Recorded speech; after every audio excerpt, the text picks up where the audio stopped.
Mikhail Sebastian loves specialty coffee. He's a barista and a cafe manager. And as you would expect, he doesn't think much of McDonald's coffee. Well, just burned dark roast coffee. And I didn't use milk and sugar, but it's just coffee was nasty. Yeah. Mikhail doesn't want to drink the coffee from McDonald's, but he really doesn't have a choice. Because McDonald's had a free Wi-Fi and I brought my laptop. Then I spent like 8 hours every day in McDonald's on the computer. And then when McDonald's was about to close, I was just going back home. Mikhail is on the computer because he's sending emails to people around the world to help him. It's, because I just didn't want to be on that island. It wasn't for me. I felt like I was in a completely different world. This McDonald's is in the middle of the Pacific Ocean, on the tiny island of American Samoa. And Mikhail is stuck there. He can't get off. And then I was stranded in the island that I didn't even plan to live there. The American Samoans aren't stopping him from leaving. They want him off the island too, but they can't get rid of him. I mean, there are boats and there are planes, but no one is going to let him on board. And that's kind of the reason why he's stuck there in the first place. He was working as a barista in LA in 2011, and he went to American Samoa for a couple of days, to check it out. But when the time came to get back on his flight to LA, things got kind of weird. Hawaiian Airlines looked at my passport and they didn't know what to do with this passport. And they called the supervisor. Supervisor contacted the U.S. Department of Homeland Security in Honolulu. And the response they got that I wasn't allowed to board the flight. Mikhail was not allowed back on his flight because he is stateless. As in, no country in the world recognizes him as one of their citizens. Statelessness affects millions of people. And up to thousands, possibly even tens of thousands, in the coffee world. And Mikhail's case, getting stuck in American Samoa, is one of the most exceptional cases of statelessness in America. Yeah, I don't, This is David Baluarte, one of the world's best lawyers on statelessness. There has been nothing in my career quite like this case. So how exactly did Mikhail get stuck on this island? Who else is stateless in the coffee industry? I'm James Harper.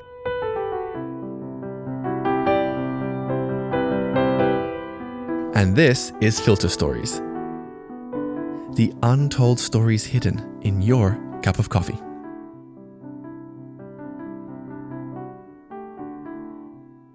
So, first things first.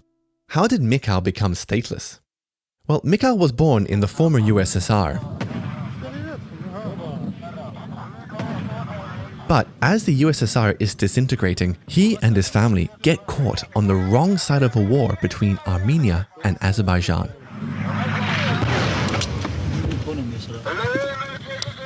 I read somewhere that a member of your family was murdered. My aunt. And when she was going home, a bunch of people apparently, they surrounded her and they just used the stones to murder her and she died.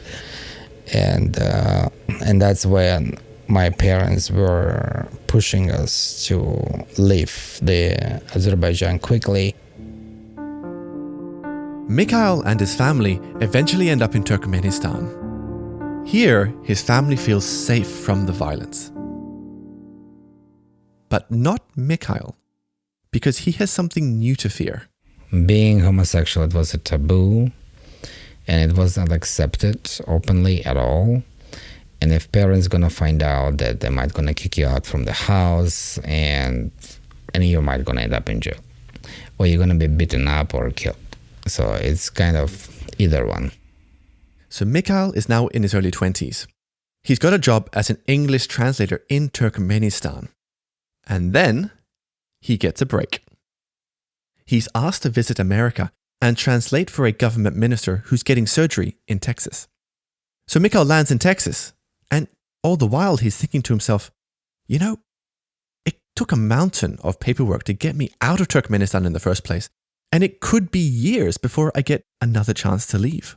So I woke up in the morning and I just look at the window and I decided that I am not going to get on that plane back home. So Mikhail misses his flight back to Turkmenistan, and now he's in America illegally. He files for asylum and he ends up in front of an immigration judge. But the judge rejects his case. Mikhail is denied asylum and he's ordered to return back to Turkmenistan. This is when things go very badly wrong for Mikhail. Mikhail has one passport, a USSR passport. And now we're in the mid-90s. The USSR doesn't exist. Mikhail tries to get citizenship with Armenia, Turkmenistan, Azerbaijan, Russia, but for different technical reasons, he doesn't meet the requirements for any of these countries. So Mikhail is now, officially, stateless. I first heard about Mikhail's case when he emailed our office and said, I'm stuck in American Samoa. I'm writing you from McDonald's Wi-Fi.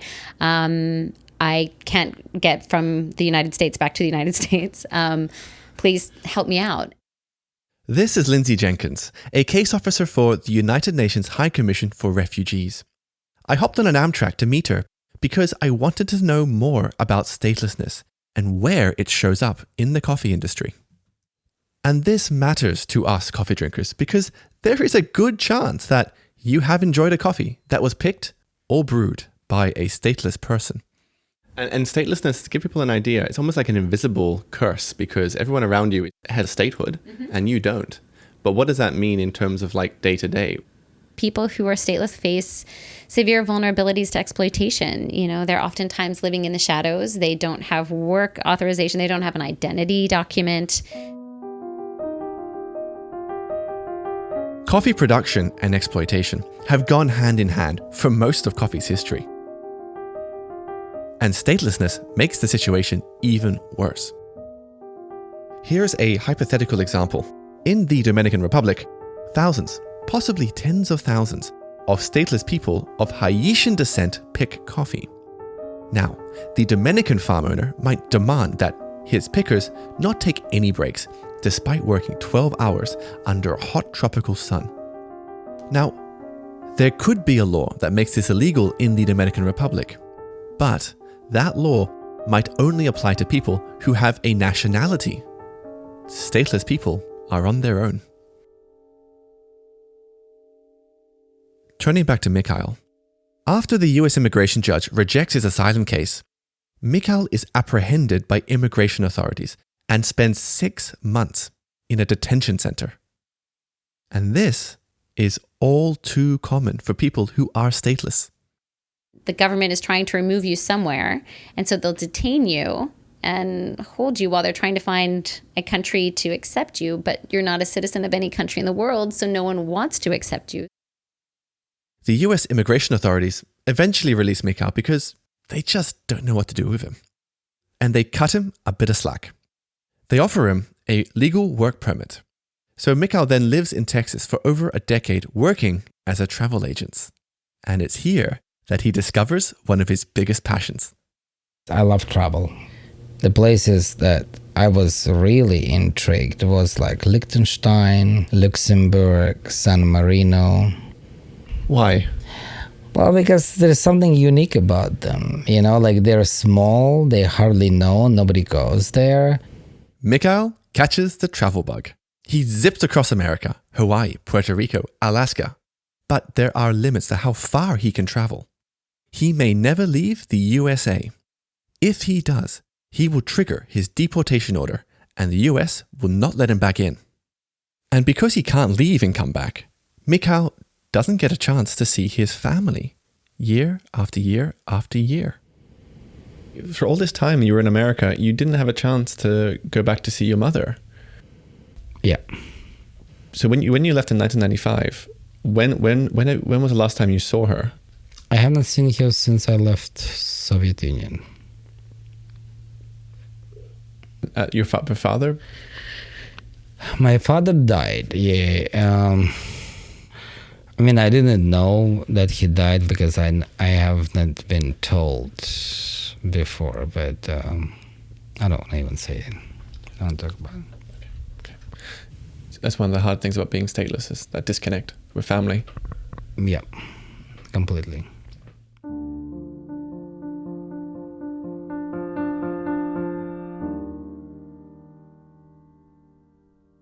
Eventually, Mikhail moves to Los Angeles. And it's here that he stumbles across the second love of his life. Coffee. Specifically, African coffee. So tell me about that first cup of coffee you had, which made you change your perception towards coffee. Yeah, the first cup of coffee was in Los Angeles, California. One day they gave me to try coffee from Ethiopia. And when I tried it, it tasted like what we call in Russian compote. Where you take all the berries and then fruits that you can imagine of, and you boil them in the water, and you make like this nice summer drink.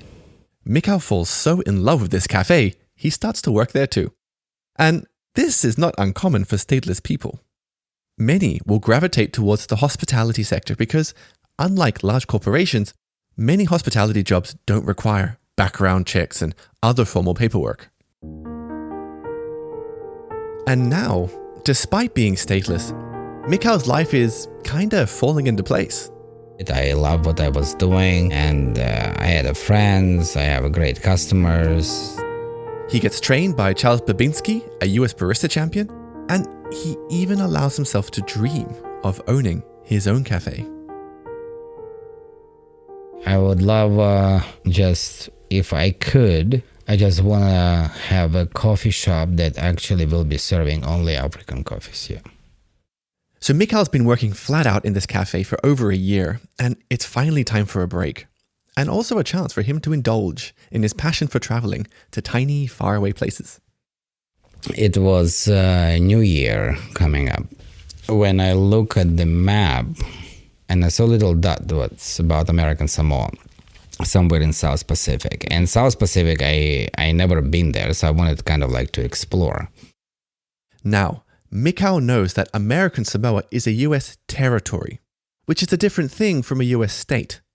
So to be on the safe side, he visits his immigration officer and they tell him, yeah, you can visit, but you have to get a letter from the American Samoan Attorney General's office. So Mikhail applies for the letter and he gets it. And soon after, he buys himself a plane ticket, packs some sunscreen, and just before New Year's, he lands in Pago Pago, the capital of American Samoa.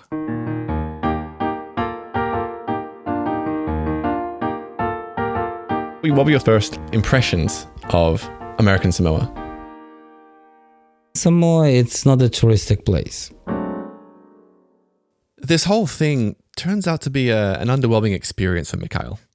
American Samoa is not the sort of island paradise where you might sunbathe on glistening sand with a pina colada in hand.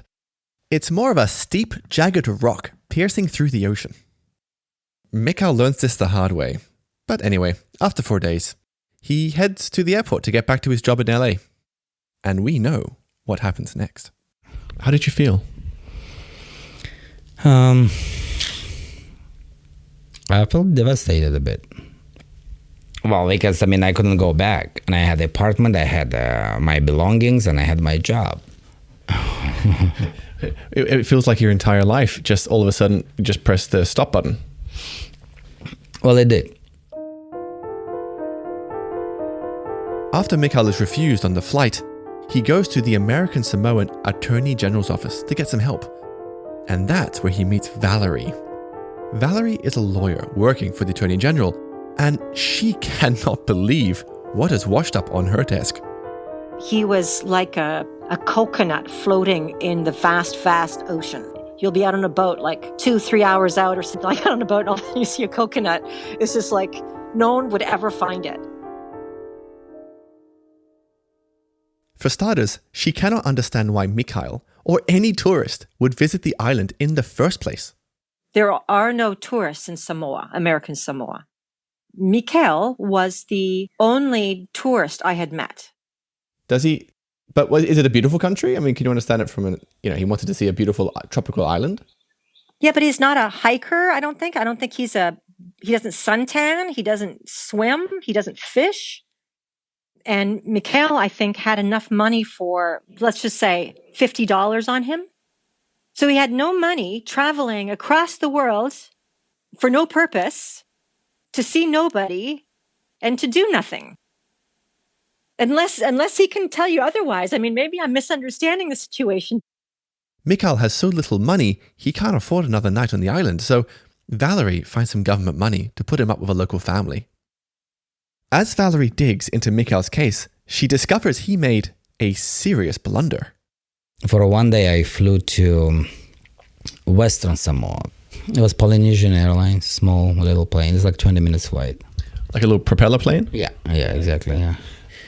I did not realize at that time that Western Samoa is not part of American Samoa. It was an independent nation.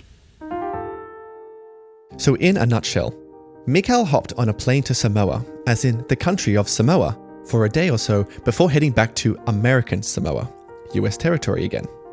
But because he left American Samoa and went to Western Samoa, a different country, he executed his deportation order. And even despite being back on US territory in American Samoa, from a legal standpoint, the US authorities say he has self-deported. Now, it's easy to blame Mikhail for this mistake, but imagine you're walking up and down the rugged beaches of American Samoa, and everyone tells you, hey, what are you doing here? You should be over in Western Samoa. Their beaches, they're like postcards. So, you just hop across. They don't ask for your passport. It's so easy. It's like taking the Staten Island ferry. And also, let's rewind even further. Remember that letter from the American Samoan Attorney General's office? That was a mistake. They confused his unusual work permit papers to be green card papers. If they'd done their job properly, Mikhail would never have been given permission to visit. Now, you might be thinking, why doesn't Mikhail just stay in American Samoa and get a job? You can never, ever obtain U.S. national status. Ever. You could be there 50 years. You cannot become a U.S. national. So he's now stuck in a place where he will never be able to own land, will never be able to vote, and will never be able to become a legitimized resident, ever.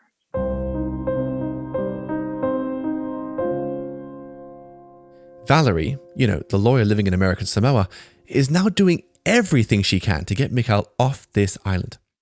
She tries to get the ear of different US agencies and tell them, listen, there's been a mistake.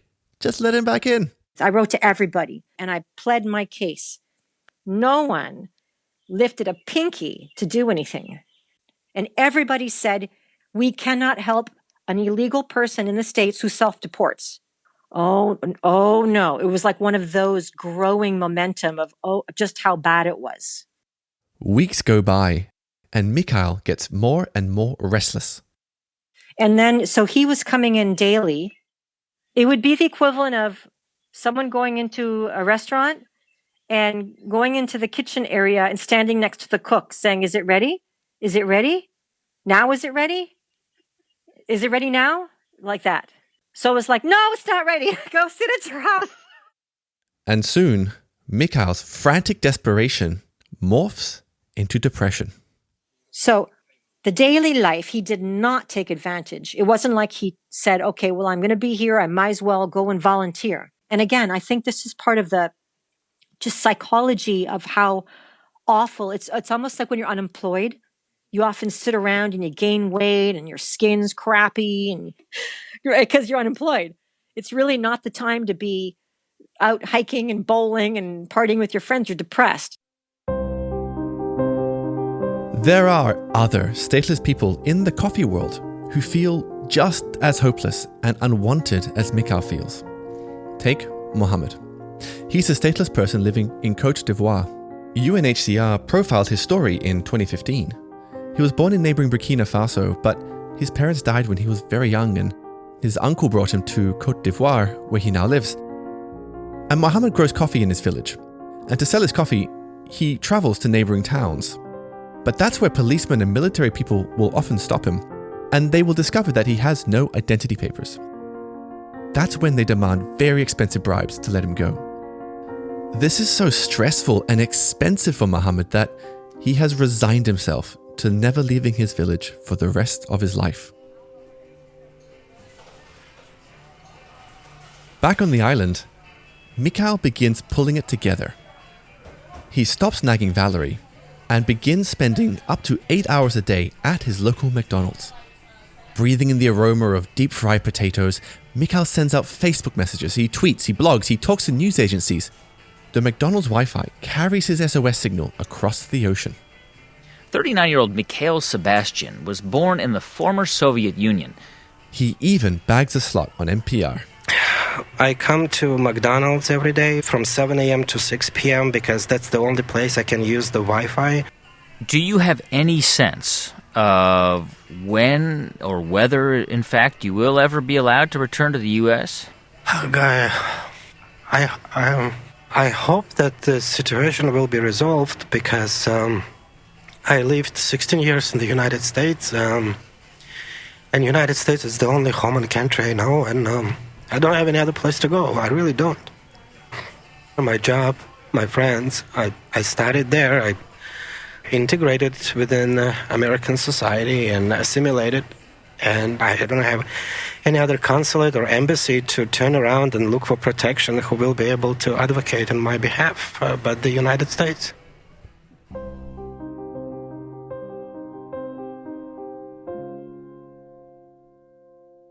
Valerie has been working on Mikhail's case for months. And then she spots something over on the horizon. So when I had exhausted every possible office, we started looking then at the possibility of reopening his asylum. And now the stakes are higher than they have ever been. We can't screw this up. If we screw this up, you're done. Right? If we petition to reopen your asylum case and it doesn't get granted on any of these grounds, we're done. So it has to be done by someone who's done this 50, 100 times. It just has to be. So my name is David Baluarte. And this person turns out to be the statelessness lawyer that we heard from at the beginning. As this is all going on, Mikhail discovers that there are spaces within American Samoa that he is no longer welcome in. I guess McDonald's got mad at me because I was using free Wi-Fi all the time and I was there every day for so many hours. Mm-hmm. They decided to close all outlets. The power outlets? Yes. Mikhail is forced out of his air-conditioned cocoon and now spends more time suffering outside. But it was hot, humid, which is like really killed me. And meanwhile, David Baluarte, his new lawyer, is losing his hair trying to figure out his case. For example, it's not even clear to David which US agency is in charge of reviewing Mikhail's case in the first place. David goes back and forth between the Department of Justice. They would say, no, we're not the right ones to send this case to. And Citizenship and Immigration. And they say, no, he has a prior application, you need to go over the Department of Justice. And so we spent months and months and months back and forth, and no one would take jurisdiction over the case.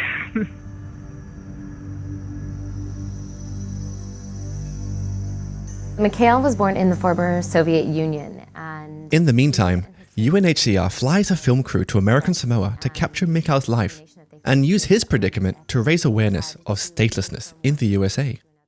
And this brings a ray of light into Mikhail's life.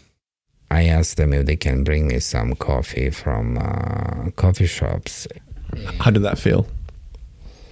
It felt really good. They brought me Kenya, and as soon as I started grinding and brewing, and the smell of those flavors of blueberry, blackberry, and I was really excited.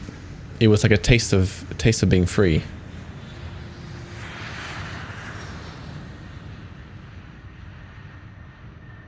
In the UNHCR video, Mikhail's hands grip the metal fence surrounding the airport as he watches planes take off for mainland America. Well, it was a taste of free, but then I went to the airport with them and I saw them boarding the flight, and I was like kind of like upset. Like I wasn't able to get on that flight, but they were leaving, so.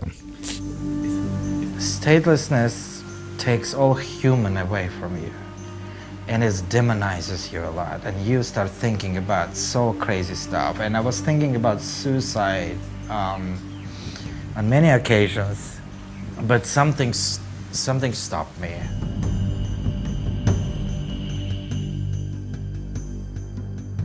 As time goes on, David discovers a compelling argument that might boost Mikhail's chances of claiming asylum.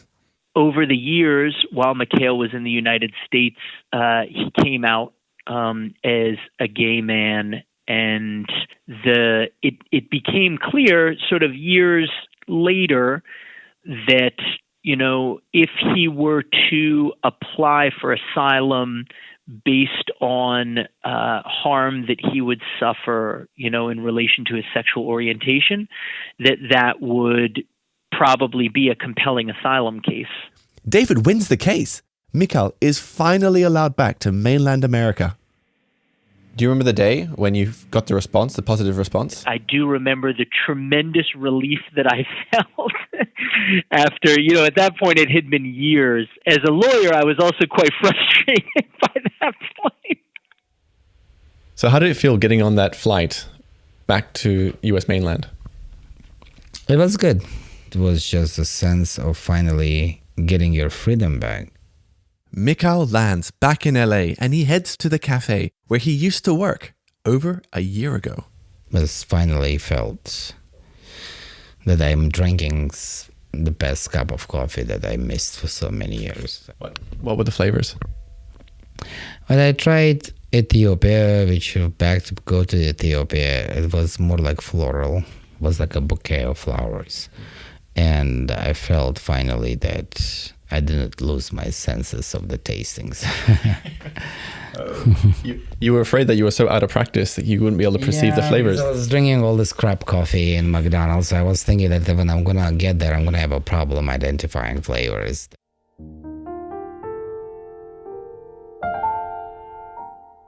But despite getting his asylum case approved, Mikhail's journey still has a long way to go. Here's Lindsay again from UNHCR.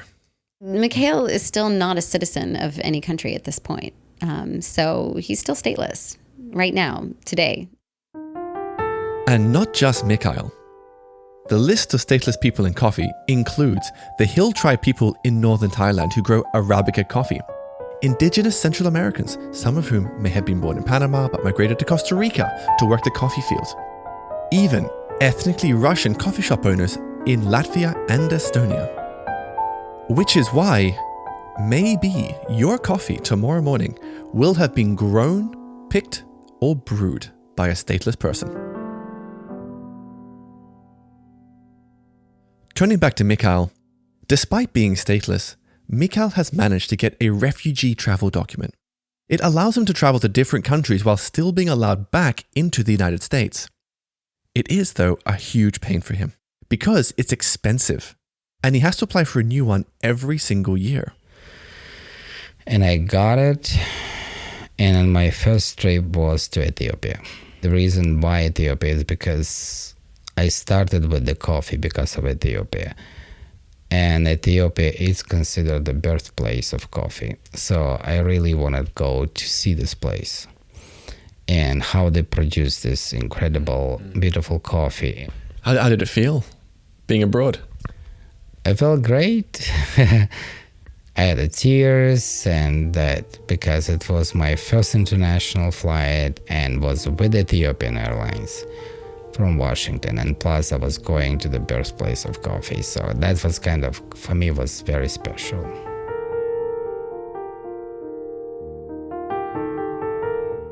These days, Mikhail manages a cafe in Martha's Vineyard, and he spends the winter months traveling the world visiting small little places that grow coffee.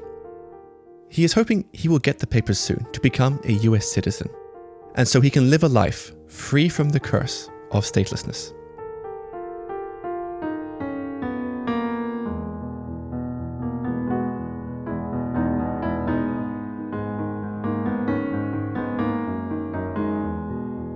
So thank you for listening to the story. I really want to thank Mikhail for opening up emotionally about this story. He's been suffering the effects of statelessness for almost half his life. And so I really appreciate him taking the time to revisit the difficult moments of his life again, so that the message could be broadcast to a wider audience, the coffee community. I am very soon about to set foot in El Salvador for about 6 weeks in Central America, where I plan to go deeper into the darker corners of the coffee industry and discover what's really going on here. What's the truth? Expect more episodes like Sophia coming out in the future. If you like the show and you'd like to help me spread the word to more people, please leave a review on Apple Podcasts.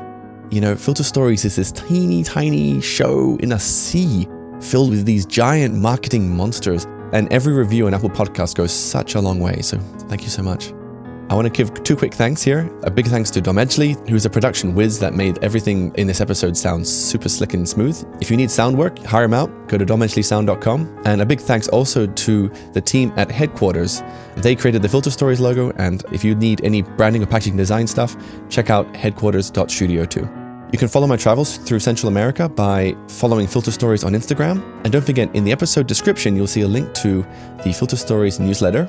Once a month, you'll get tips on making better coffee at home and my personal recommendations to other great podcasts. Thanks so much, and until next time.